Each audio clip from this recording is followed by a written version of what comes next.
नेपाल में एक घंटे में 4 मरतबा जलजला। इंडिया में भी झटके महसूस किए गए। नेपाल में एक घंटे में 4 मरतबा जलजला आया। पहले 4.6 और फिर 25 मिनट बाद 6.2 शिद्दत का जलजला आया। इसके 15 मिनट बाद 3.8 और 3.19 शिद्दत का जलजला आया, जिसके बाद इंडिया के दारुल हुकूमत दिल्ली समेत मुख्तलिफ शहरों में जलजले के झटके महसूस किए गए।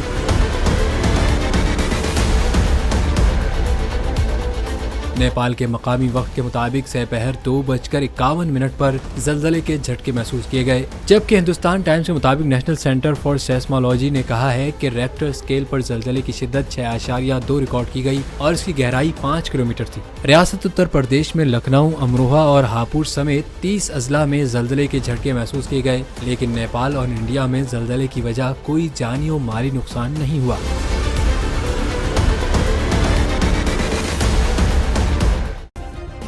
सब्सक्राइब करें और बेल दबाएं ताकि कोई खबर रह न जाए।